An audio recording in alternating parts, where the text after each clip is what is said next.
sobre todo, soy yo la que está más involucrada con el grupo. Y bueno, nada, muy contentas con empezar esto y compartir y cualquier duda que tengan o lo que fueran, saben que nos pueden buscar a cualquiera de nosotros para preguntar. Y hoy me voy a hacer un puber, también como los chilenos, pero menos antiguo, que es de 2010, no, de 2006, de la provincia de Yunnan. Así que bueno, nada, voy a ir con eso hoy. Te paso, Ryan, la pelota. Muy bien. ¿Me escuchan bien? ¿Se escucha bien? Sí. Sí, perfecto. Perfecto. Bueno, yo soy Ryan, soy parte de un equipo de acá de Peichan Chaguan en Buenos Aires, de Peichan Tipalas. Estamos acá, somos Mei Xin, que es una maestra de té de Taiwán que vive acá en Argentina muchos años, Vanessa de Brasil, Cecilia de Buenos Aires y yo soy de Alaska, pero resido en Buenos Aires hace unos 16 años. Así que damos capacitaciones y cursos. También todas las hebras que vendemos las buscamos personalmente a lo largo de China, Taiwán y Japón. Así que solamente trabajamos con hebras de té que hayamos comprado de la mano del productor y nunca por mayorista o tercero. Así que casi no trabajamos blends, tenemos un par, pero mayormente té puro de las 6 variedades. Bueno, más que eso, súper contento de por fin haber construido un pequeño grupo así de interesados, ¿no? en la cultura asiática del té y la cultura de los tés puros. Específicamente, también hoy estoy tomando un Sheng Puer, que sería un Maucha, un té no prensado y no terminado. Es de uno de los pueblos o parajes de la montaña de Yiwu, en el sur de China, en Xishuangbanna. Así que el lugar se llama Tongqinghe y es un té silvestre, de un bosque silvestre. Así que estamos súper contentos y vamos a seguir haciendo esto todos los fines de semana. Así que estamos contentos con poder ser parte. Gracias, Argentina. Y llegó Colombia. Buenos días, ¿qué tal? Hola. ¿Qué estamos haciendo? Nos estamos presentando, ¿no? Sí. Okay. Sí. Bueno, nosotros somos Emily Chung. Ella es francesa, británica, y yo soy Jerónimo Toro, colombiano. Vivimos en China, yo ya 14 años, Emily 10 años. Y llevamos más o menos 7, 8 años estudiando ya profesionalmente el tema del té. Tenemos una pequeña marca que se llama Sinelia Té y estamos pues muy contentos de ser parte de este grupo, sobre todo por el gran interés y el amor por el té y el interés por mostrar y compartir la cultura del té a todos nuestros amigos latinoamericanos. Estamos también en el PUAR y perdimos la carrera del envejecido porque el nuestro no es tan viejo, si el nuestro sí es del 2014 nomás, salido en 2014 y prensado en el 17. Y bueno, aquí estamos. Bien, pues bienvenidos a todos. Brevemente, yo soy Carolina, como dije antes, de México, de Soy Té, y el té que estoy tomando ahorita no es un puer, es de árboles viejos en específico, de la región de el nido de los 9 dragones. Ajá, de Guishan. Entonces, aquí está la hebra. Y es un árbol como hace 120 años, entonces es también un poco viejón. Está perfecto, entonces, para comenzar el tema de hoy. Yo creo, como que todos tenemos ahí unos tecitos con historia. Gracias, Caro, por la introducción. Chicos, gracias también por la posibilidad de estar dentro de este grupo. Y queremos partir estas como live de Instagram con la base de esto, que es un poco la historia del té, de dónde viene, cómo se iba desarrollando y cómo llegamos a lo que es hoy el té. Y para eso hicimos una pequeña línea del tiempo, y dentro de esta pequeña línea del tiempo vamos a comenzar obviamente por el inicio. como muchas cosas, el inicio no es tan conocido, no es tan preciso, aparecieron distintas leyendas, y una de estas leyendas es la de Chennon. Chennon, un emperador de China, que de hecho a él se le atribuye el tema del desarrollo de la agricultura, la acupuntura y también todo lo que tiene que ver con las hierbas medicinales, que era algo que de hecho a él le encantaba, y le encantaba también experimentar. ¿Y por qué les cuento esto? Porque él al momento de experimentar muchas veces se fue intoxicando con estas experiencias, porque llegaba y empezaba a probar distintas mezclas, medicinas, plantas, etc. Y un día dentro de estas intoxicaciones que él tuvo, se fue a descansar debajo de un árbol, se acostó, empezó a dormitar y dentro de eso empezó a correr una pequeña brisa. Y él, obviamente, que las otras intoxicaciones lo que él hacía para calmar su dolor era tomarse un bol de agua hirviendo. Así que él estaba bajo el árbol con su bol con agua hirviendo y empezó a correr esta brisa y cayeron un par de hojas a este bol. Empezó a sentir el olor, el aroma y incluso lo hizo despertar de esta siesta. Y cuando despertó, miró su bol y era de color un poco amarillo. Y decía, ya, pero esto está exquisito, ¿de dónde cayeron las hojas? Ah, del árbol. Entonces empezó a ver esto y dijo, obviamente, como era bueno para experimentar, lo quiso probar de inmediato.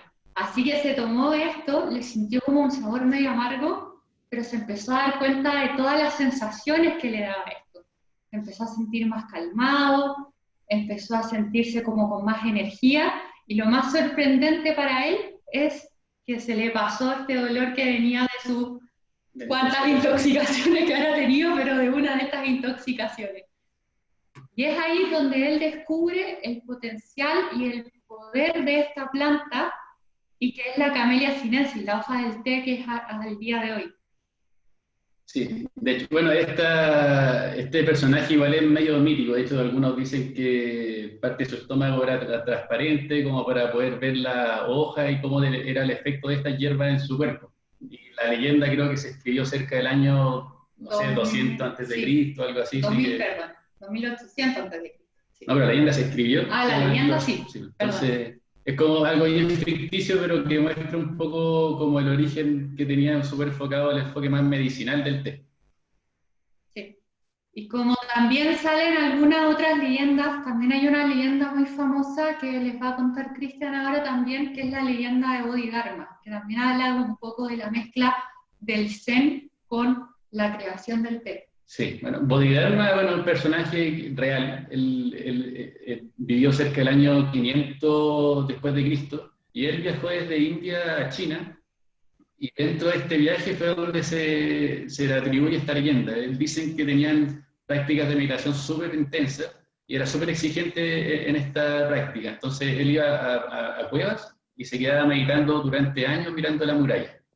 En una de estas meditaciones, después no sé, haber estado meditando mucho tiempo, él se quedó dormido y de repente cuando se despierta, muy enojado porque perdió la práctica de la meditación que llevaba tanto tiempo, para que no volviera a ocurrir, se saca los párpados, los tira a la tierra y de esos párpados salen dos plantas de té, de los cuales Bodhidharma toma una hoja, la mastica y se da cuenta del poder energizante que tiene esta planta, pero que no solo lo mantenía despierto, sino que a la vez calmado. Entonces, como, bueno, es claramente una leyenda esto y bien media dura también, pero muestra la relación que tiene el té también con la meditación y con los monjes de esa época. Sí, es como bien interesante también porque tal como habla la leyenda, da mucho énfasis a lo que te produce el Tensi, que es el poco bajar esta ansiedad muchas veces y calmarte y también estar un poco relajado. Otra, antes de partir con todas estas dinastías, bueno, la dinastía que también inició, que aquí le vamos a pedir ayuda a Ryan, es la dinastía Han, donde empiezan las primeras plantaciones de té. Así que a Ryan le pedimos ahí su ayuda para profundizar un poco más. Sí. Perdón que interrumpa antes. Nada más algo que me gustaría puntualizar es que es importante decir a qué nos estamos refiriendo cuando hablamos del té, porque muchas veces asociamos que a lo mejor el público que nos está viendo ya tiene idea de qué es el té y muchas veces se podría confundir con cualquier otra hierba. Pero de lo que estamos hablando en específico es de la planta que se conoce como té, que es la Camellia sinensis. Entonces, toda la historia que estamos dando es únicamente de la Camellia sinensis, no de la manzanilla o el rooibos o cualquier otra planta medicinal, porque por supuesto hay muchísimas otras plantas medicinales, pero en esta ocasión solo vamos a estar hablando de la Camellia sinensis. Tal cual, sí, sí. Sí, y algo que me fascina bueno, de Shenong en particular, ¿no? Es de que probablemente sea una persona que nunca existió, porque es como decir, eh, es un personaje basado en una tradición oral, pero él no escribió ningún libro, él no tiene ningún texto, no hay ninguna referencia más allá de las escrituras de la dinastía Han, que escribió acerca de lo que se decía acerca de él. Así que hay hasta chinos eruditas en el tema del té que dicen que probablemente Shenong no haya existido como personaje en sí, o puede que sea, digamos, puede que sí sea. Es como decir Adán y Eva, ¿no? ¿Dónde está el libro de Adán y Eva? ¿Existieron o no? No, es que mucho, mucho tiempo después, cuando comienza la historia escrita, ¿no? Hay como que se empieza a escribir acerca de lo que se contaba oralmente acerca de ese personaje prehistórico. Pero muchos dicen que quizás era un grupo de personas que a lo largo del tiempo, ¿no? Fueron descubriendo el té o categorizando, digamos, la medicina china, las hierbas. No es que es un personaje que se haya comprobado que existió, aunque podría haber sido también, ¿no? Así que el personaje que quería mencionar es Wu Lizhen. Wu Lizhen sí se fue una persona documentada, digamos, ya estamos hablando de 2000 años después del origen de la leyenda de Shenong. Y Wu Lizhen es considerado el padre del té. Muchas personas dicen que Lu Yu tiene la fama de ser el padre de té, pero en realidad para los chinos, si mal no recuerdo, él es el sabio o el santo del té, más que el padre, digamos, de lo que se considera la Camellia sinensis domesticada. Y por ahí los de Sinelia me pueden corregir más adelante si tienen algo, porque hay muchísima escritura acerca de esto. Pero unos dicen, no, él es el padre del té, otros que es el santo. Pero cuando hablamos de Wu Lizhen, Wu Te perdimos, Ryan.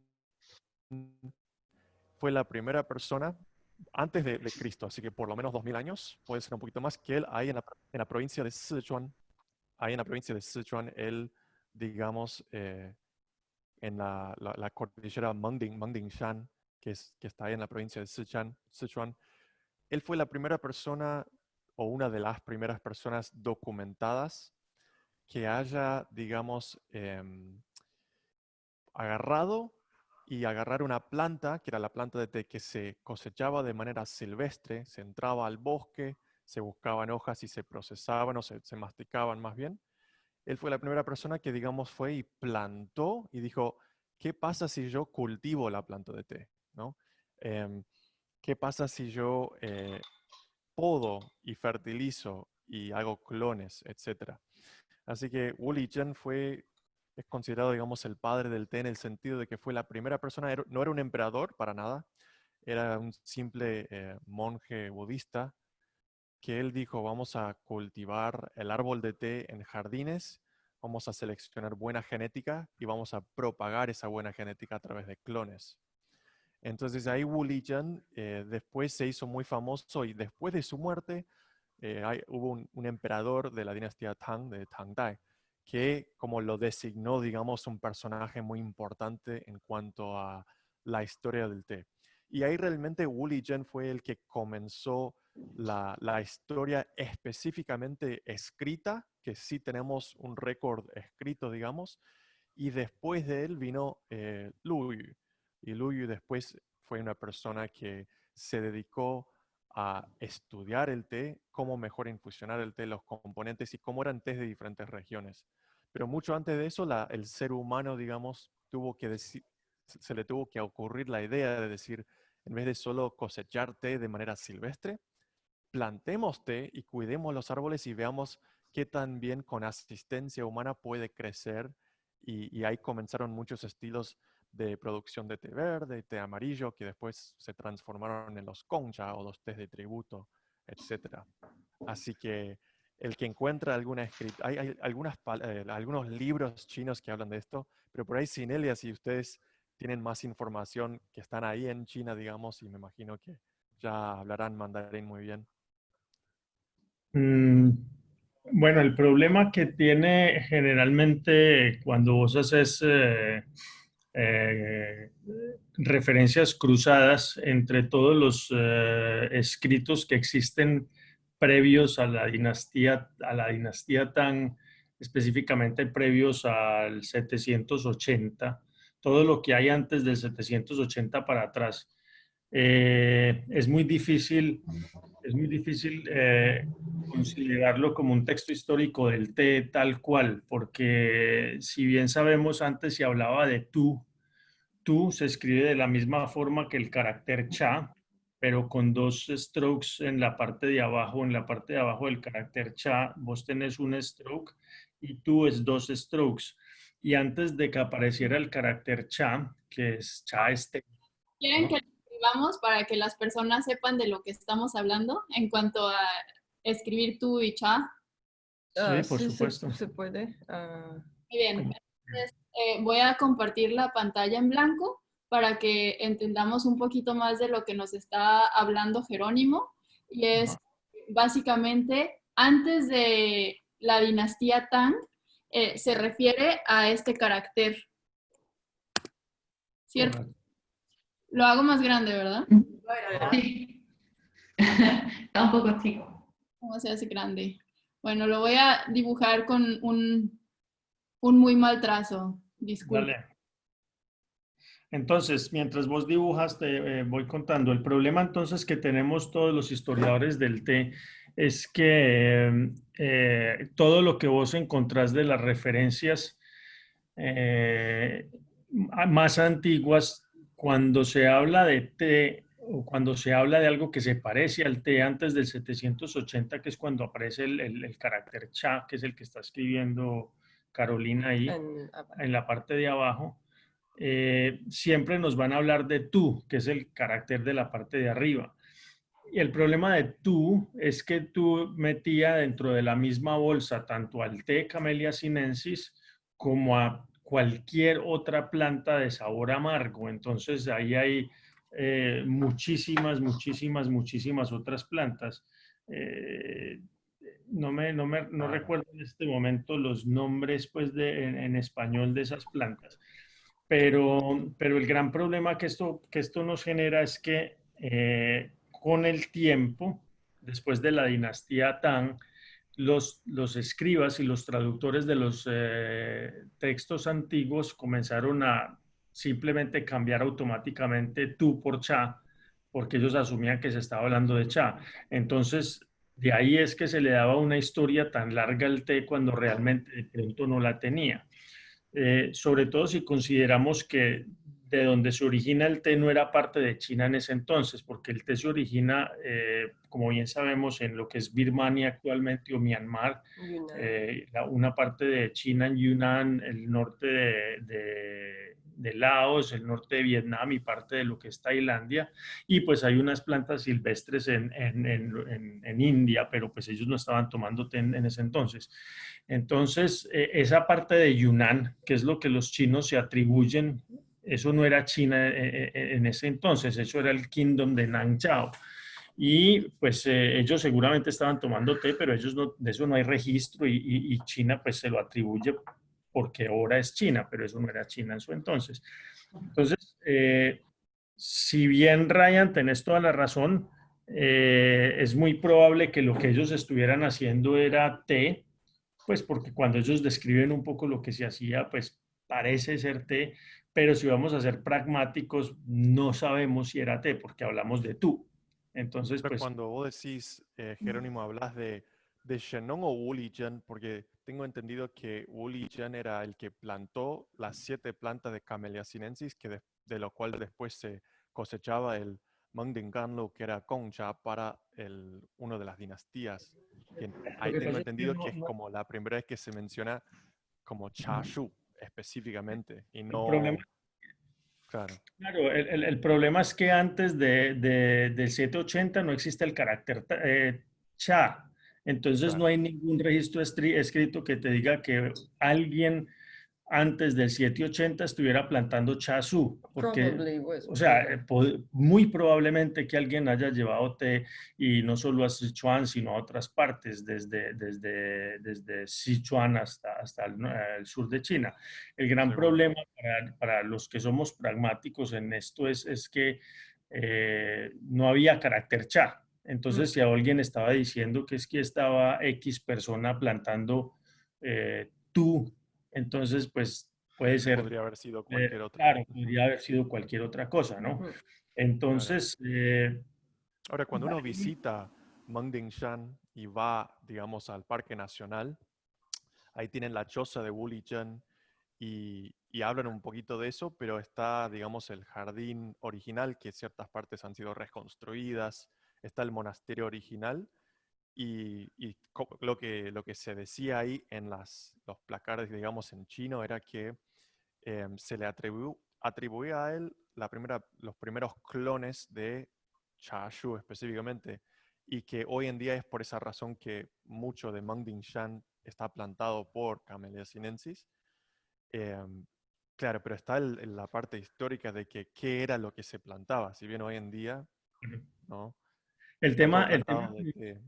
el tema en China es que, y es un problema que nosotros nos encontramos muy frecuentemente, es que a los chinos primero no les interesa que el té no tenga una historia tan larga.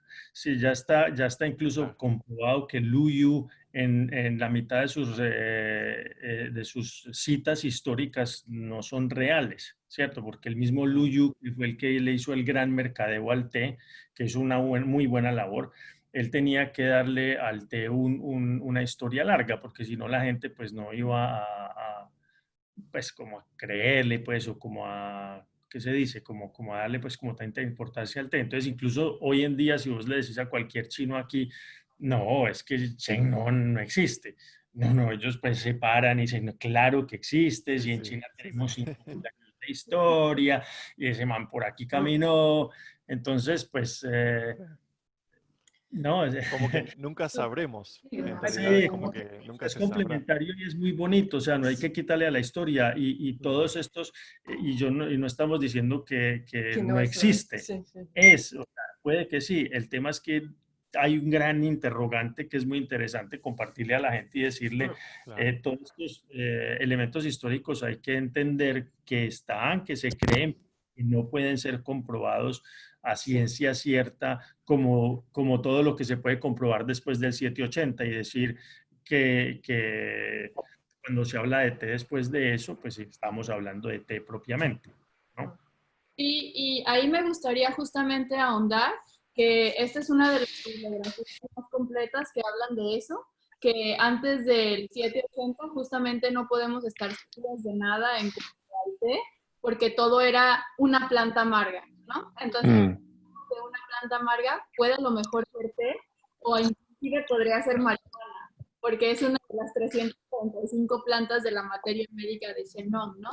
Entonces, que no podemos estar seguros y el 780 es súper importante porque es justamente cuando aparece el carácter de té.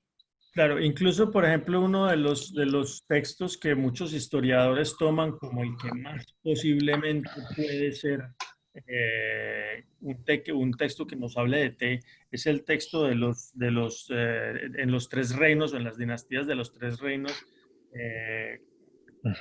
allá en el 2290, ¿no? Que habla de Wei Zhao. Yo creo que todo el mundo sabe Wei Zhao, que es el que inventó pues la idea de cambiar el té por vino, ¿no? Porque él no podía tomar, uno de sus generales no podía tomar Sun Hao, creo que se llama, no, es la corte de Sun Hao y Wei Zhao es el general que no puede tomar vino y entonces en sus banquetes el emperador le cambiaba té por vino para que él pudiera brindar en la mesa de la corte y no quedar mal, porque en esa época todo el mundo pues se emborrachaba.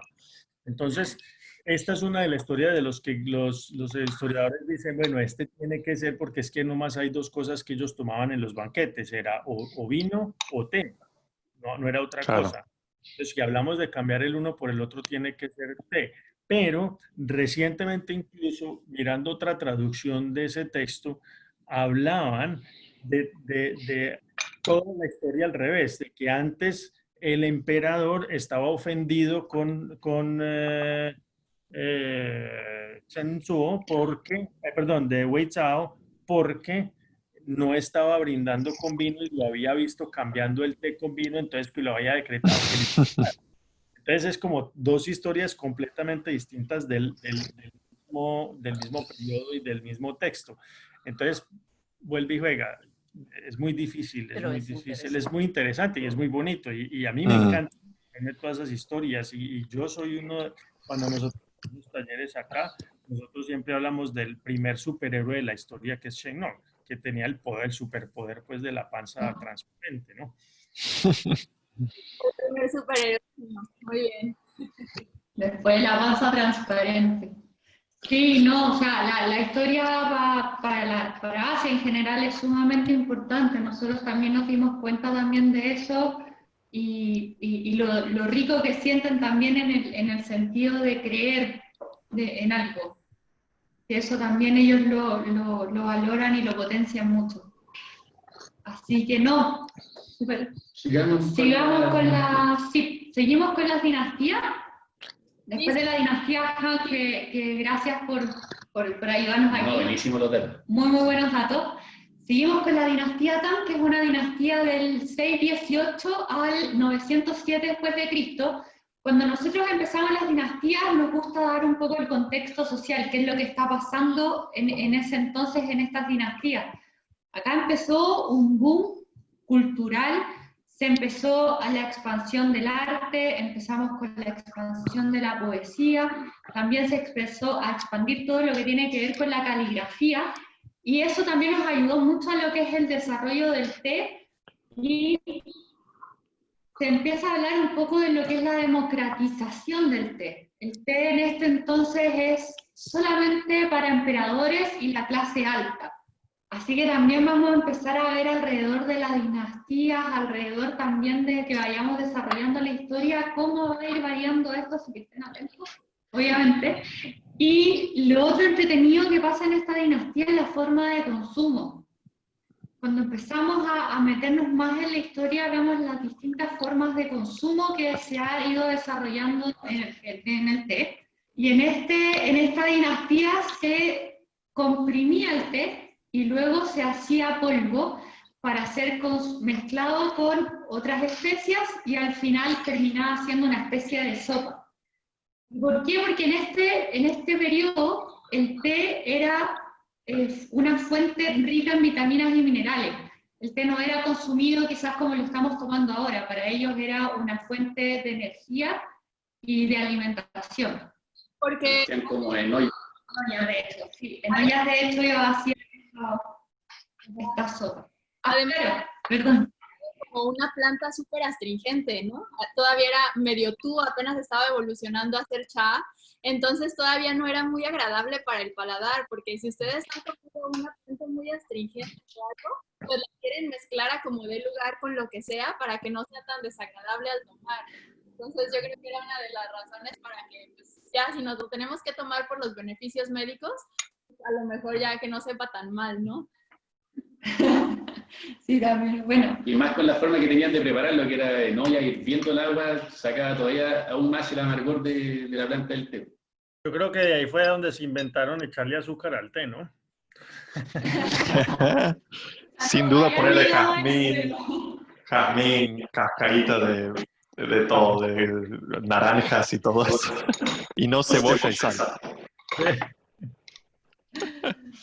Otro hecho importante que ocurre en esta dinastía es la ruta de té de los caballos. Ah, sí, bueno, esta ruta comercial, que como dice el nombre, es súper importante porque era de cómo comercializaban té con otros países y principalmente con Mongolia lo intercambiaban por caballos. ahí dicen que un caballo lo podían cambiar por 20 o 50 kilos de té, y los de Mongolia estaban dispuestos a pagar un caballo por té porque su dieta era muy rica en grasas, pero les faltaba todo lo que le otorgaba el té, que eran las vitaminas y los minerales que ellos no tenían cómo encontrar. Entonces, para la gente de Mongolia, bueno, y el Tíbet también, fue un suplemento alimenticio súper importante, y para los chinos también conseguir estos caballos de guerra le dio un poder militar aún más importante, para ellos también súper importante. Entonces, para los dos fue súper beneficioso. Y esta ruta del té era gigante, era no solo un camino, eran varios de miles de kilómetros. ¿Iba a decir algo, Jerónimo? Sí, puedo complementar. No era solo Mongolia, Sí. sino también... Tíbet. Perdón, sí, Tíbet y toda la parte... Tíbet y parte de la India. Ajá. Toda la parte de lo que es Shanxi hoy en día, o Sichuan, y para el occidente, todo eso compraba té de China. Vaya. Y yo quería agregar también que un acontecimiento importante que también despierta un poco parte en el Tíbet, el gusto por el té, es hacen una invasión durante el reino de Tíbet de Songtsen Gampo, más o menos en el 638, 640, y luego hacen una invasión en China, al norte, cuando no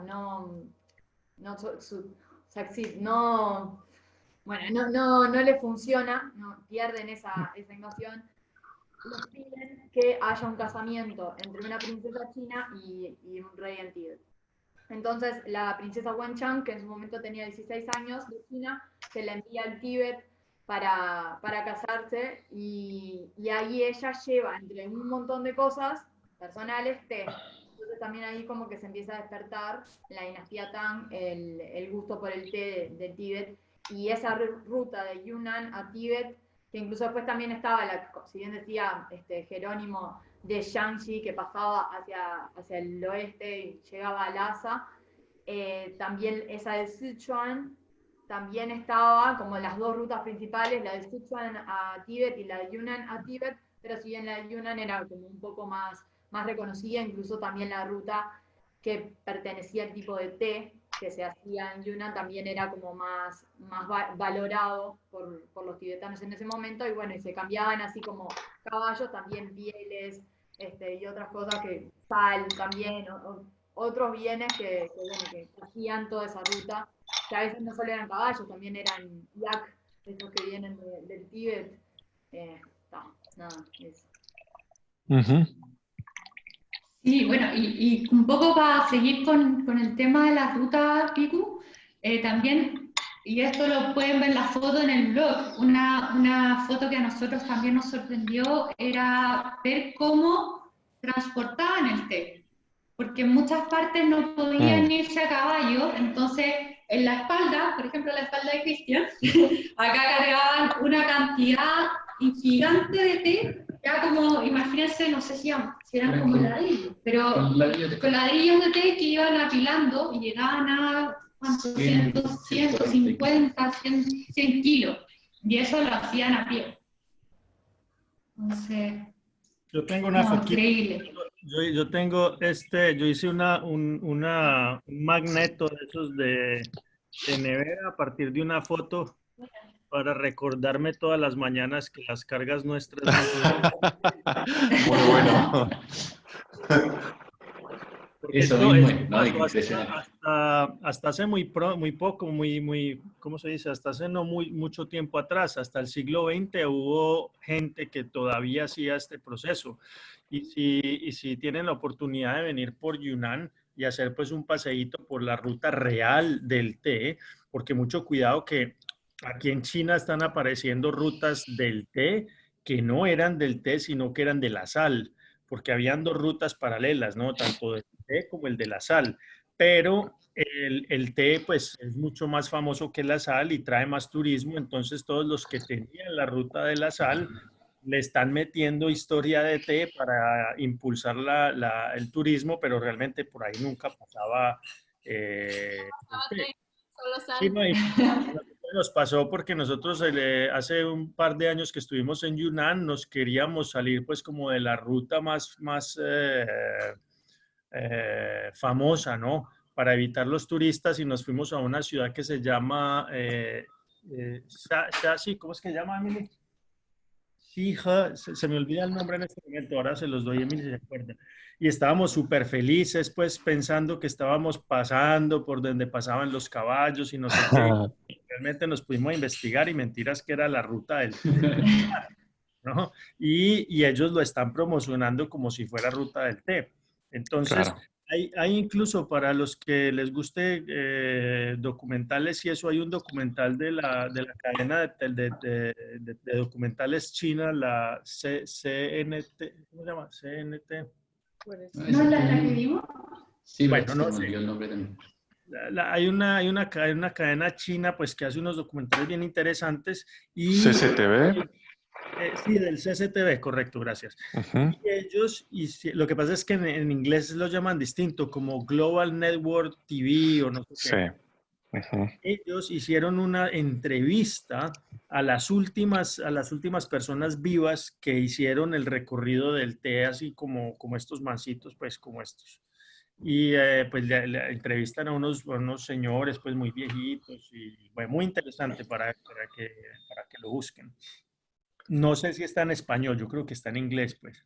Está en inglés, con subtítulos en Sí, inglés. con subtítulo en inglés. Podríamos- está, pero bueno, Podríamos nosotros- subtitularlo en español. Podría ser uno de los trabajos. Podría ser uno parte de los trabajos, proyectos pendientes, porque en verdad ese Este libro, documental es muy bueno. Ah, este es muy bueno ese libro, sí. Sí. está impresionante, hablamos solo de la ruta de los caballos, las distintas rutas, y bueno, hay un montón de ilustraciones también, no sé si se ve, pero parecía a las que mostraba Jerónimo. Sí. La gente y los caballos con toda la carga. Caballos Sí, sí. Bueno, y pasando montañas también y todo, ¿no? Porque obviamente esas rutas llevaban meses. Ajá. Para los que no han desayunado, yo voy a desayunar. Esta franja No, horaria, aquí vamos. en Sí, China acá ya vamos a cenar en un rato más. En China se puede, qué pena. Provecho. Si puedo. Sigamos con Luyu. Ah, perdón. sí. No, pues quería simplemente hacer un aporte chiquitico con el tema de la ruta del té y del trabajo pues de exportación de té y de intercambio con caballos. A mí me parece siempre bien interesante explicarle a la gente que si bien es muy bonito y es muy romántico hoy en día todo el tema del comercio del té de caballos por té, eso fue una empresa meramente capitalista, ¿no? Fue una empresa meramente comercial. Eso no tenía nada de romántico, no tenía nada de amor por el té o de amor por la cultura o nada, sino que era un tema meramente comercial. Incluso hay unos registros históricos en los cuales la corte imperial del Song especialmente le exigía a la TMA, que es la agencia que se encargaba de producir y comercializar el té de Sichuan para Tíbet, les exigía a ellos que les tenían que dar regalos y atender muy bien a los tibetanos que vinieran, a pesar de los que los consideraban bárbaros, porque acuérdense que todo lo que no era chino era bárbaro, ¿no? Y a los agentes de la TMA odiaban, pues, tenerse que ver con esta gente, ¿no? Pero no tenían de otra, les tocaba verse con ellos, atenderlos, llevarlos a comer, darles pues su traguito, llevarlos a comer el asado argentino y luego la mexicana. Y bueno, atenderlos muy bien porque el poder que tenían los tibetanos era grandísimo por el tema de los caballos, ¿no? Y el tema más importante, y qué pena que me esté extendiendo, cuando me esté extendiendo me hacen la ceñita, ¿no? Porque a mí se me olvida. Y un tema muy importante es que a raíz de este comercio es donde aparece la primer papel moneda, que se llama el Feiqian. porque en esa época lo que existía era, y lo pueden ver en las películas de tradición, existían unas monedas de cobre con un roto en la mitad, ¿no? Eran de cobre o de plata, y eso lo cargaba pues la gente pues, con ellos, ¿no? Y entonces ahora imagínense ustedes cargar cobre desde Sichuan o todo el camino hasta Chang'an, hasta Xi'an hoy día, ¿no? En esa época que era caminando. Entonces cargar esto era muy difícil. Entonces, ¿qué dijeron? Bueno, vamos a hacer un papel en el cual al portador yo le pago en la capital el equivalente por tantas plata o pues, plata. Claro, una nota promisoria. Correcto. O cobre, ¿cierto? Además que para los mercaderes de té era muy peligroso caminar porque eso era pues un camino a caballo. Entonces me voy a ir desde Chile hasta Ecuador a cambiar pues, con puras monedas de cobre, ¿cierto? Y me cogen en la carretera y me atracan, ¿no? Entonces, de ahí se apareció el primer papel moneda, que es una de las contribuciones más interesantes pues, de todo el tema de la ruta de los caballos. Buenísimo, no tenía idea. No sabíamos ese dato, así que muy bueno. Sigamos con Lu Yu. Ya, sí, bueno, como habíamos mencionado antes, habían comentado de Lu Yu. Lu Yu fue el que apareció en esta dinastía. Él nació en el 733 después de Cristo, y a él se le otorga el haber escrito como el primer libro de té enfocado totalmente en el té.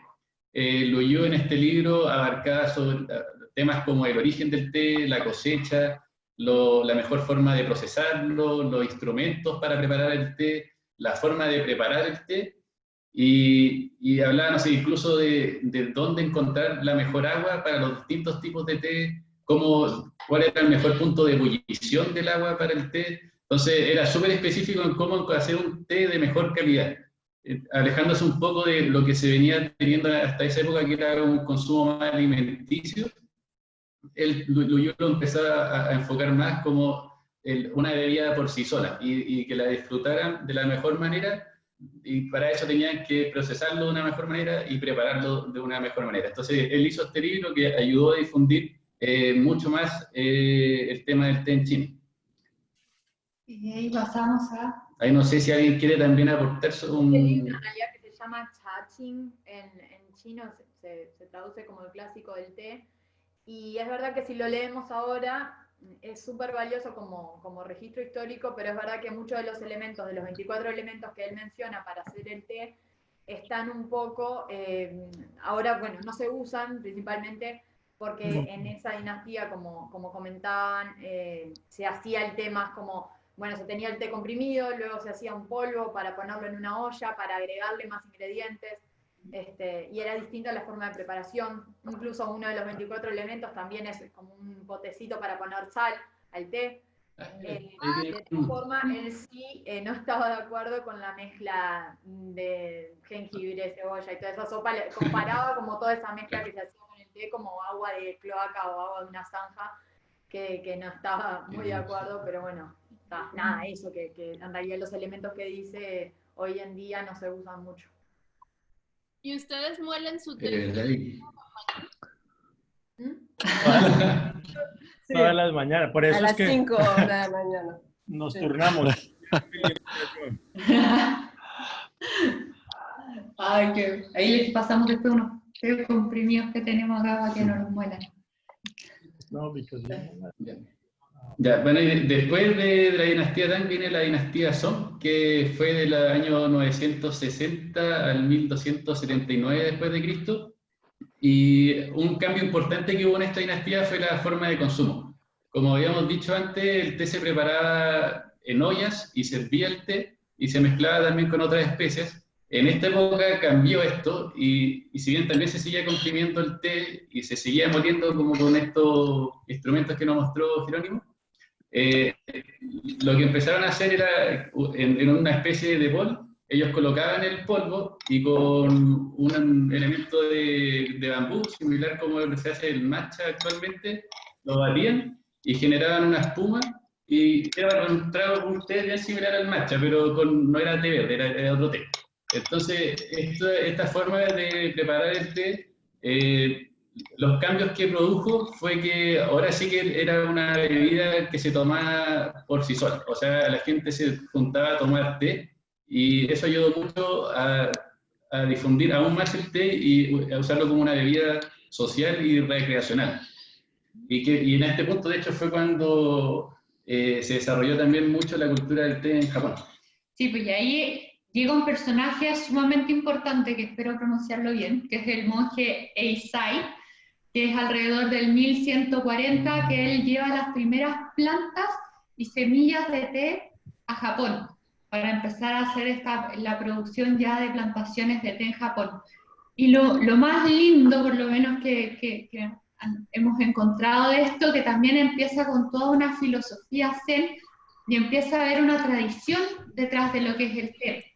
De hecho, empieza la ceremonia del Chanoyu, que es una de las primeras ceremonias japonesas de las cuales se empieza ya a hacer tradicional. Y de ahí claramente continúa este desarrollo de Japón de esta ceremonia y llegamos a las ceremonias ya más tradicionales o más conocidas, que son como las del matcha, por ejemplo. Y otro acontecimiento... Perdón, qué pena, pero es que se nos olvidó mencionar Corea, que Corea fue en la dinastía Tang. En la dinastía Tang, en el 828, fue que llegaron las primeras semillas a Corea, ¿no? Desde China, desde la corte imperial de China, y como todo también llegó, antes lo habían consumido por los budistas, por los monjes budistas que lo habían llevado para consumo. Como Corea está más cerquita de Japón, pues por eso les llegó un poquito más temprano. Y en Tang fue cuando les llegaron pues las semillitas a los coreanos. Sí. Sí. Buen dato. Bueno, y otra cosa también que ocurre dentro de esta dinastía Song es la invasión de Mongolia a China. Y es cuando China ahí también pierde la guerra. ¿Y qué pasó en este momento? Hubo una especie de quiebre en toda la expansión cultural que estaba teniendo el mundo del té. Entonces ahí hubo, no sé si llamarlo retroceso, pero sí una pausa de todo el desarrollo que íbamos teniendo dentro de esta cultura. Pero ya terminando, hubo una segunda guerra con los, bueno, una de las tantas guerras que hubo con los mongoles entre China y Mongolia. Y aquí entramos a la dinastía Ming, que es del 1368 al 1644 después de Cristo, que es cuando ganan la guerra de los chinos con los mongoles. ¿Ryan quiere?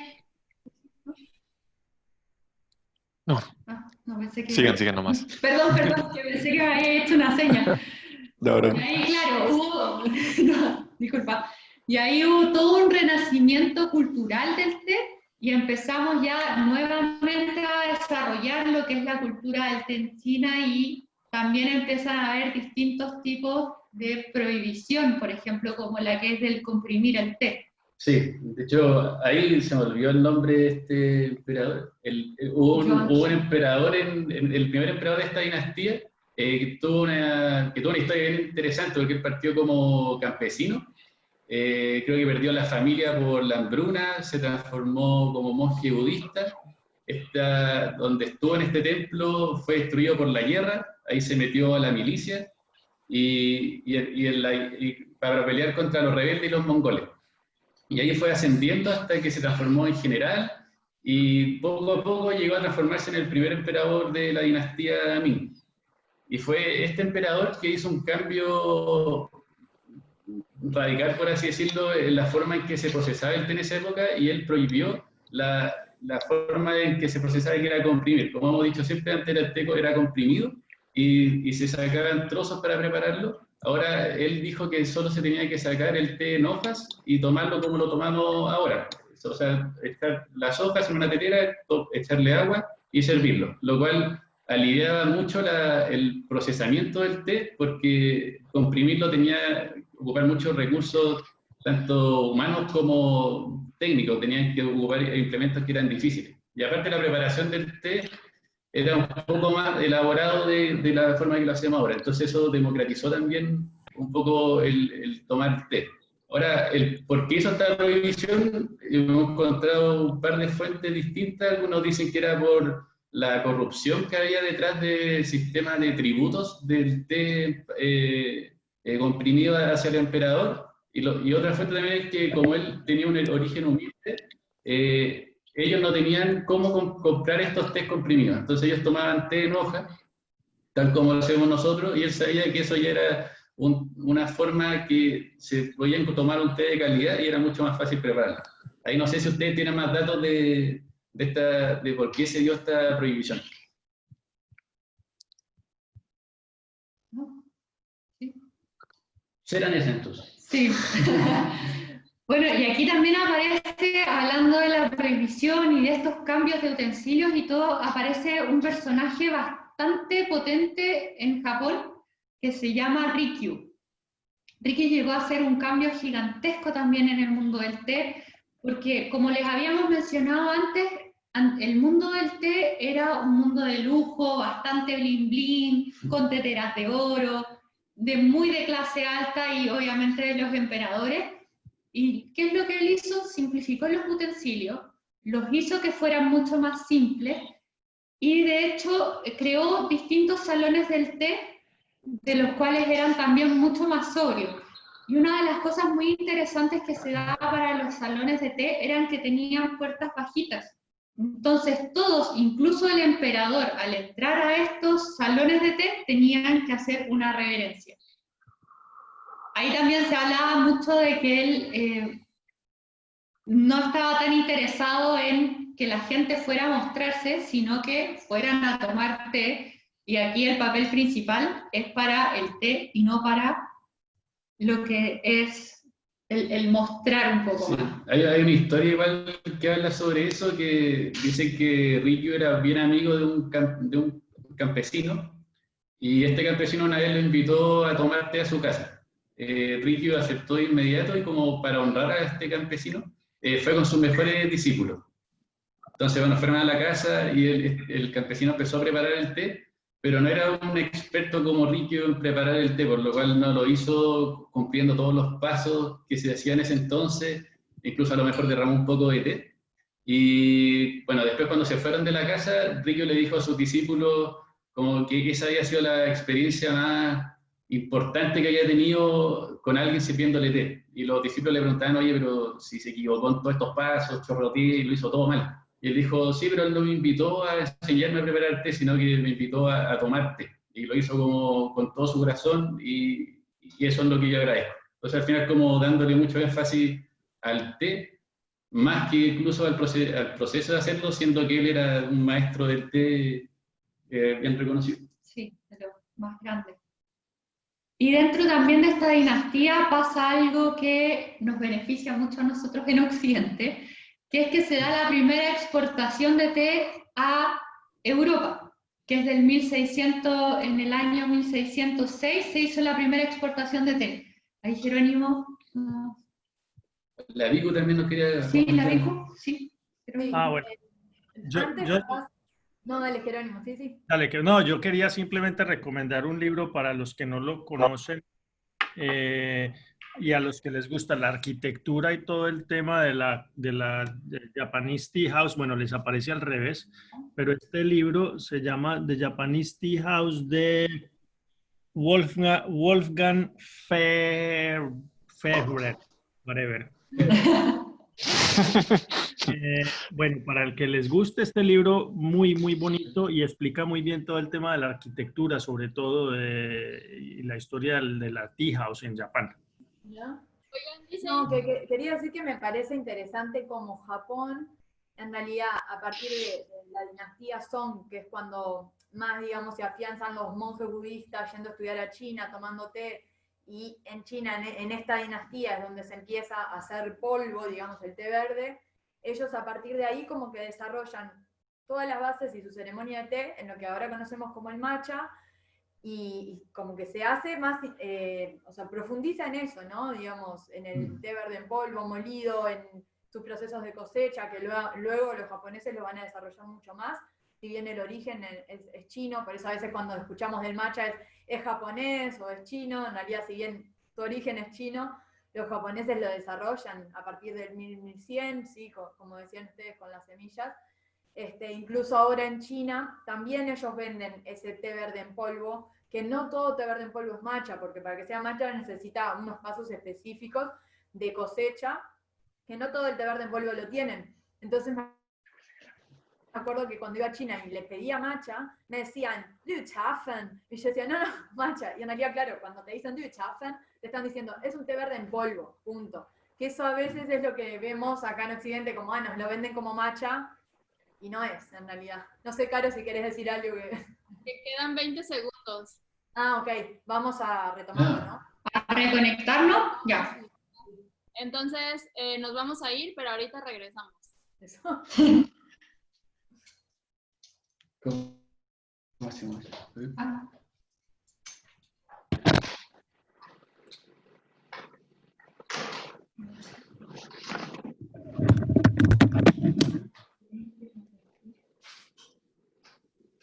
Se perdió todo. Muy acá. Lo están terminando, ¿no? ¿Se puede descargar el video ahora? No sabía. Yo me acabo de equivocar y lo borré. Yo lo descargué, me parece. Eso, dame un segundo. Y después de esto, empezaron a tener este intercambio, a ganar estos lingotes de oro y obviamente a comprar el té a los chinos. Pero ¿qué es lo que pasa? Obviamente los chinos se dan cuenta. O sea, nada de tonto, yo creo que era un poco obvio cómo empezó a subir tanto el consumo de opio dentro del país. Y ahí empieza el puntapié para la guerra del opio, que es cuando llegan los ingleses con un cargamento de opio a China y los chinos le botan por completo todo el opio. Ahí empieza toda esta guerra que China pierde, y de hecho ahí pierde el territorio de Hong Kong, que hace poco ya pasó a ser parte entre comillas, no es China, pero bueno, sí, es China, no sé, que te queremos quedar bien igual, pero está medio complicado, sí, no sé cómo decirlo, pero sí, el puerto ahí empezaron a agarrar como los puertos también de los chinos. Así que, no sé, Jerónimo, como para que tengan claro un poco lo de la guerra del opio. No, yo simplemente quería hacer aquí una salvedad histórica muy importante y es aclararle a todo el mundo que los primeros narcotraficantes del mundo no somos los colombianos. ¿No? Por favor. Muy bien. Sí, no, buen punto. Incluso antes de que se Claro. liberara Colombia y tuviera su Claro, independencia, ya sí, los ingleses. ellos, la tenemos No. nosotros. Sí, ellos partieron con las malas prácticas. Perdón, no, quiero agregar algo de lo de Estados Unidos que está bueno recalcar, que el impuesto que les ponían eran 118%, era un disparate, y en el Boston Tea Party en realidad fue creo que 4 o 5 años previos incluso a la independencia de Estados Unidos, este hecho se da en el 1773, y bueno, ahí se tira cargamento del puerto de Boston en revelación a los altos impuestos que les estaban poniendo. Incluso ahora, muchas protestas que se hacen en Estados Unidos se les llaman Tea Party, y en realidad como que uno no entiende a veces por qué, y es por este hecho histórico, que en realidad por ese año que se tiraron los cargamentos, ahora muchas protestas, es como decía, hay una Tea Party, en realidad es una protesta, o sea, refiriéndose a eso. Y que todavía hoy día, después de ese como pequeño triunfo, en Estados Unidos no hay impuesto al té. Claro. Eso no lo sabía. Estamos buscando Sí, de a uno de los test que hacían en Estados Unidos, porque hay un museo en Boston y un amigo nos trajo alguna vez una réplica del Qué lindo. para darle a la gente a ver. El té es como el iPhone de acá, por lo menos no sé cómo es en Latinoamérica, porque sé que en México tienen mucho más cercanía. El té en esa época para los europeos era como el iPhone 11, 12 Plus, no sé qué, pero para Sudamérica, porque acá si uno quiere traer un iPhone te cobran a veces el 100% de impuesto de importación, así que te sale el triple de lo que sale en Estados Unidos y era como un commodity, era como un bien en ese momento de lujo, ¿no? Para los ingleses, para los portugueses, los holandeses. Imagínense un viaje de meses o de años para ir y volver. Y para la colonia que era Estados Unidos en ese momento era impensable porque era como una colonia importante, pero como de segundo rango social. Entonces imagínate, para que consiguieran té, que primero venga de China y después a Inglaterra, que se vuelva a exportar e importar en Estados Unidos, era solamente para los élites. Así que era una manera de, como de rebelarse. Y como dice Vico, hoy en día cualquier como rebelión política o sociopolítica en contra del partido en mando o quitas el status quo, se considera como un Tea Party, como una protesta política y quedó. Nunca vi una réplica de esa época porque todavía no tuve la suerte de ir al museo en Boston, pero debe ser muy interesante. Como que la réplica se la tomó alguien porque no la encontramos. Ya te lo traficaron. Ya. Bien. Oye, y bueno, como para seguir, los ingleses no se quedaron solamente con esta estrategia. En la guerra del opio no fue lo único. Aquí, bueno, cuando lo hemos conversado, nos da un poco de risa, pero los mandaron a un espía secreto, Robert Fortune. No entendemos cómo pudo ser espía, se vaya, porque al final era como un alto, así como muy british. Y él estuvo viviendo muchos años en las granjas de té, estuvo aprendiendo con los agricultores. De hecho, él, si es que no me equivoco, en su libro menciona que lo que le llama la atención es que el té verde y el té negro vienen de una misma planta y lo que cambia es el procesamiento. Que eso anteriormente tampoco era muy conocido. Y bueno, gracias a, no sé si gracias, pero Robert Fortune fue uno de los, también digamos, traficantes, por así decirlo, pero uno de los espías que se robó semillas y plantas de té y fue el que los llevó a la India. Ahora, ¿qué era Robert Fortune? Era un famoso botánico. Obviamente dentro de todo esto que hizo, que fue de espía, también hizo todo un análisis del clima, del suelo, de si realmente la planta iba a sobrevivir en otro clima. Y ahí descubrieron y comenzaron también las grandes plantaciones en la India. Sí, bueno, y también con toda la tecnología que tenían los ingleses, no se quedaron como en un procesamiento más artesanal, sino que pusieron un proceso un poco más industrializado, lo cual aumentaba mucho la capacidad de producción y disminuía también los costos, por lo cual la hacía un té mucho más competitivo comparado con los tés que tenían de China. Y esto sí que fue un golpe ya súper fuerte para China, que venía de el gran problema que tuvo con el opio en toda la población. Después perdieron la guerra las distintas guerras del opio, por lo cual tuvieron que pagar todos los costos de la guerra y los costos exigidos por Inglaterra. Y ahora el gran producto de exportación que tenían, que era el té, se los quitaron y lo empezaron a vender desde la India. Entonces ya fue como un golpe súper duro para los chinos, que, bueno, terminó este periodo de dinastías, terminó en esta época, hubieron muchas revueltas y terminó siendo la República Popular China. Bueno, después hay otros datos históricos más modernos, pero que terminó una etapa súper marcada de dinastías en China. Y ya alrededor también del 1908, cuando aparece el famoso té en bolsa. El famoso té en bolsa. Que también cabe mencionar. Jerónimo quería... No, para los que quieran leer un poquito la historia de Robert Fortune, está esta novela histórica muy interesante y pues tiene sí, está bien documentada históricamente. Entonces, para el que quieran pues leer un poquito de cómo Inglaterra se robó el té. Sí. Por todo el té de China de Sarah Rose, que es una escritora graduada de la Universidad de Harvard, que la verdad hizo una muy buena documentación. Entonces, es una interesante y rápida novela histórica de leer. Sí, a mí lo que me llamó la atención con lo de Robert Fortune es que los chinos se quedaron con tanto resentimiento de esto. O sea, a donde se dice que fue es un pueblo cerca en la provincia de Fujian, ahí en Wujian, que se llama Tongmu, que ahí básicamente lo que se hace, el más conocido creo, es el que todos conocemos como el Lap Sansuchong. Zhengshan Xiaochong es el nombre en chino. Entonces ahí se como que no solo se robó las semillas, sino también gente de Tongmu y se la llevó para India. Entonces cuando fui, que lo hemos hablado con Caro alguna vez también y le había contado, que claro, que mi amigo de Huishan y su padre, que tienen una tienda ahí, querían meterme en Tongmu, y no hubo forma de meterme si no tenía una invitación oficial del gobierno, porque cerraron totalmente esa área a extranjeros, a visitantes, o lo que fuera, si no tenés invitación oficial, y te decía, por este hecho, y tal cual, es como que se cerraron, y o sea, qué tan importante fue para los chinos, o sea, que les sirvió realmente el hecho de tener cerrado esa zona.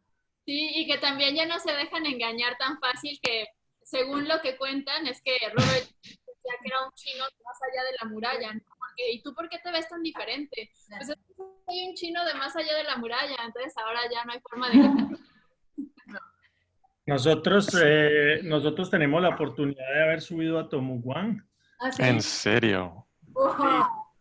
Hace años estoy intentando y dice que no, si te pones bajo el piso, te ponemos una manta y te sentamos 3 chinos encima y puede que pasemos si no nos revisan. Y si nos revisan tenemos que pagar una multa de tantos cientos de dólares. Así que no.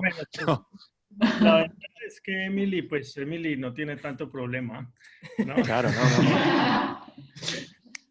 Y yo lo que hice fue pegarme una cinta pegante, ¿no? un nuevo espía colombiano. No, la verdad es que sí logramos, pues gracias a Dios tenemos amigos que nos lograron entrar, pero de vuelta no nos sacaron, sino que nos mandaron en bus, pues. Entonces la de vuelta sí fue un poquito... Tiene que poner un hoodie. Un poquito cubierta, ¿no? Wow. Pero muy bonito Tomuguán, muy bonito, pues no, ojalá la gente normalmente pudiera entrar. Y lo que pasa también, María Victoria, es que en el 85, si no estoy mal, un inglés al que dejaron entrar se robó unas plantas también. O sea, esa es la versión que he escuchado yo, que entró un grupo inglés hace poquito tiempo y se llevaron muestras de mariposas, de plantas autóctonas, de herramientas de té, y los encontraron como posteos después en blogs, en internet, con cosas de Tongmuguán, y ahí dijeron definitivamente no se puede entrar más. ¿En qué año dijiste que fue eso, Jerónimo? Creo que fue en el 1985, si mal no recuerdo. Sí, por ahí. Claro. Por ahí. Preguntando que si podemos repetir el nombre del libro. ¿De qué? ¿El libro? Del libro. El libro. For all the tea China. Sería en español, por todo el té de China. Creo que está en inglés, ¿no? El nombre es Sarah Rose. Sarah Rose. Sarah Rose. Después podríamos hacer una lista y la dejamos en los Instagram, yo creo, porque han salido varios libros entre medio. Hay un documental histórico, incluso por YouTube creo que lo encuentran, que lo hicieron con gente pues vestida en la época y todo, como contando un poquito la historia de Robert Fortune. Sí. Vamos a buscar.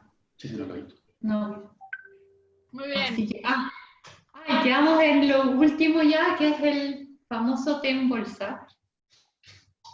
Sí. Así que en 1908 ya llegó en la creación del té en bolsa, creado por Thomas Sullivan, pero patentado por Lipton. No sé si sabían eso.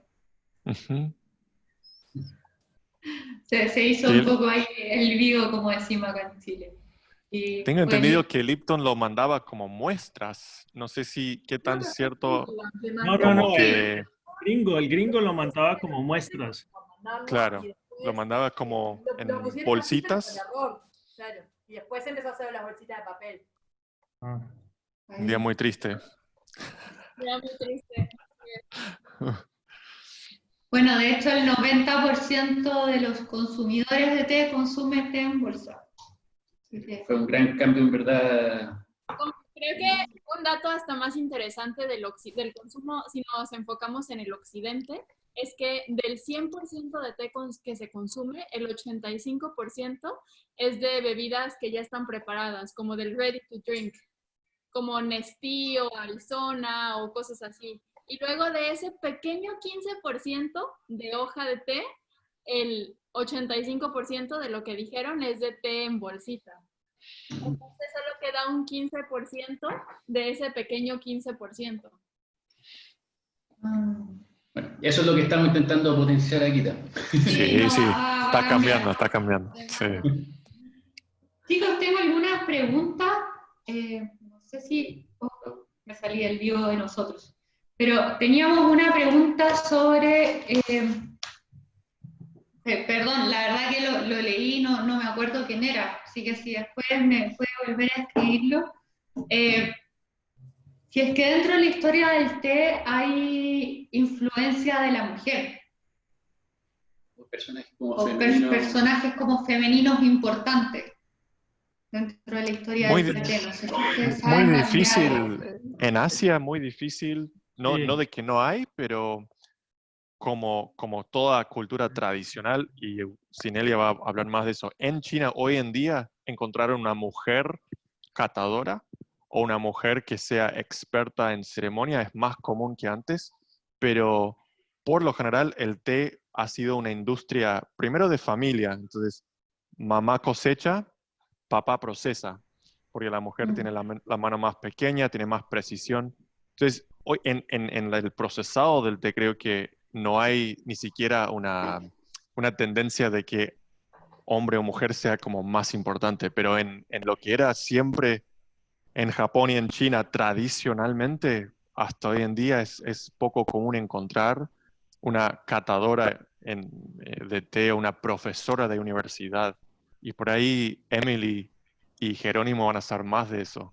No es muy común. Hoy, acá en Argentina, el que trabaja con té, yo soy uno de 100.000 mujeres y 3 hombres, digamos. Pero porque es muy, muy común como asociar en Occidente el tecito con el personaje femenino. Femenino, Pero sí. en China es casi siempre los que prueban y los que venden el té, el que te estudia, no es tan así, digamos.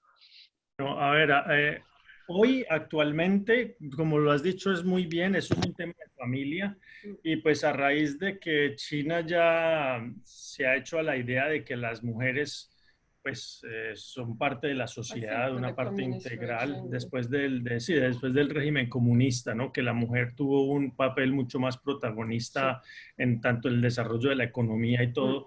Entonces ya se le ha dado pues una valía más importante a la mujer. Pues recordemos que China tiene ese negro pasado de que si nacía niña pues no la dejaban vivir, ¿no? Entonces hoy en día yo no diría que es femenino o masculino, encuentras de todo. Igual. Lo que Ujú. sí no hay, ahora que lo pienso es tea pickers hombres. Yo no recuerdo Claro. haber tea Hay, pickers pero hombres. muy raro. O sea, son uno entre mil. Entre mil. Sí, unspoken heroine. Hay muy pocos hombres. Como dice Emily, las mujeres son las heroínas no mencionadas del té, Sí. ¿no? Incluso en registros históricos, el té lo procesaban las mujeres, pues se habla de las vírgenes que procesaban el té, bla, bla, bla, pero eran vírgenes porque se mandaba el proceso del té o a la, ¿cómo se dice? La cosecha, se mandaba la cosecha del té a las mujeres que enviudaban antes de pues, poder consumar el matrimonio, porque acuérdense que los matrimonios eran arreglados, entonces pues si por ejemplo el este se moría y esta quedaba ahí pues como colgando, entonces ya era una mujer inservible, o las mujeres que no eran la primera, sino que eran como las de ahí para abajo, o las que ya no se lograban casar pues cuando llegaban en esa época, me imagino que eran los 20 años, entonces ya estaba vieja, pues ya se le pasó el día. Entonces en Colombia decimos las mandaban a vestir santos, en China las mandaban a coger té, porque coger té era muy peligroso por las culebras, ¿no? Y pues en esa época las culebras, los tigres y de ahí para adelante. Entonces mandaban a las mujeres y como las mujeres eran pues reemplazables, entonces pues que se las coma el tigre, como decimos en Colombia, ¿no? Sí. Bueno, perdón, esta era una pregunta de Passion Tea Gallery, así que muchas gracias por la pregunta y quedó bastante claro, la verdad. Fuerte O sea, pero históricamente, ¿algún personaje femenino que destaque? Yo no conozco por lo menos. Femenino que destaca y que sin ella la verdad es que no se habría popularizado en Occidente es Catalina de Braganza. Sin duda. Bueno, sí. No la... Como Para ella la... pues no habríamos conocido a lo mejor el té en Occidente o nos habría tomado más tiempo. Entonces yo creo que ella y la princesa Nobiku de la dinastía Tang, ¿no? La China. No, y la reina Victoria, que también ella es como la que saca el afternoon tea también, pero ya después de 1800. Es interesante la resistencia de los países europeos al té en su principio, antes de esta historia, ¿no? de casamiento, porque en ese momento había llegado el café y estaba de modo ya a la par con el té desde Arabia. Entonces, no les gustaba tanto el té, preferían el café 1000 veces. Entonces, se tuvo que poner de moda con realeza para que se adopte como estilo cultural y diga, como quiero hacer lo que hace la reina, entonces voy a consumir té, la princesa en ese momento, voy a consumir té en vez de café, y se ve como todo se trata como de esta fusión de política, de sistemas económicos, de realeza y del plebeyo, y de moda, que en muchas instancias la migración del té no fue por necesidad médica o por necesidad de fibra alimenticia en la dieta, por ejemplo, en la estepa tibetana y Mongolia, sino más en Occidente como que se fue moviendo por una cuestión de moda, como una bebida versus otra y de tener acceso a bienes costosos importados del lejano oriente que era en ese momento. Y además de eso está el incorporarle azúcar, que también era un objeto de lujo, que venía de las plantaciones pues, del Caribe y de África. Entonces, Tal cual. azúcar leches es como yo soy muy rico y pues le voy a echar a eso oro blanco. Y pues, Era producto de las colonias británicas también. Lo querían potenciar con eso. Sí, de hecho, hay visto unos gráficos que muestran como el consumo de azúcar versus la llegada del té y llega el té y se dispara el consumo de azúcar. Impresionante. Ahí fueron lindas los británicos, ¿no? Sí, negocio redondo. Lo siento mucho. Sí, por suerte creo tenemos todos independientes de nuestro linaje genético, porque si bien no puedo hablar por los latinoamericanos, pero que es un porcentaje así de nativos, igual que en Estados Unidos, y la inmigración europea y mezcolanza, pero lo que rescato, digamos, del té es que ha sufrido como una historia terrible, pero hoy en día con muchas propuestas de justicia y de paga justa, igual que con el café, como que hoy en día podemos disfrutar de un té, por ejemplo.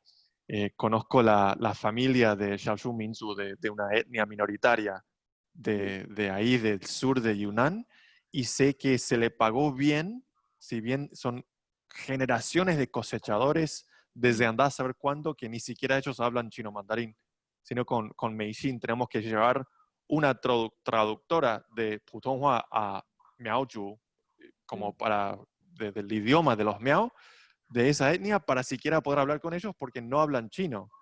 De hecho, ni siquiera muchos saben que son chinos y que están dentro de un país que se llama China, porque son aldeanos, pero hoy en día como que se les suele retribuir bien y uno puede ir y decir, consigo esta hebra de Shangpur, pero sé que esa persona gana su vida de manera digna, sé que este té fue cosechado por una mujer, procesado por un hombre, que fue separado por los niños, y como que hoy en día la historia del té es otra y puede cruzar océanos y llegar acá a un humilde barrio de Buenos Aires. Y quizás uno como que se burla un poquito del saquito, la bolsita de té, pero quien sea que esté tomando un té, sea de increíble nivel, orgánico, lo que fuere, o un saquito de Lipton o Taragüí o lo que sea, como que el Taragüí es una marca acá que despreciamos bastante, pero es como el Lipton de Argentina. Pero como que el té en sí, como reconocer todo esto que hemos hablado de la historia, uno dice, wow, es como que al tomar un té estoy siendo parte de apreciar algo que si no fuera por miles de factores de las cosas que acabamos de hablar, no estaría en mis manos y no sería accesible. Sí. Yo creo que es sumamente importante lo que también está mencionando Ryan, el tema de saber el origen del té, en este caso que nosotros estamos metidos en el mundo del té, pero es sumamente importante saber el origen de las cosas que uno está consumiendo. A nosotros también nos pasó, al final vas creando relaciones con los amigos de estas plantaciones de té, hay una confianza por detrás, pero también por lo menos nosotros nos ocupamos de que hayan buenas prácticas, porque sabemos que también está ese lado que quizás no es tan bonito y tan romántico que el té tiene, pero que también te puede hacer un producto quizás un poco más caro, pero que tiene algo más de conciencia, no es tan solo llegar y entregarte un té y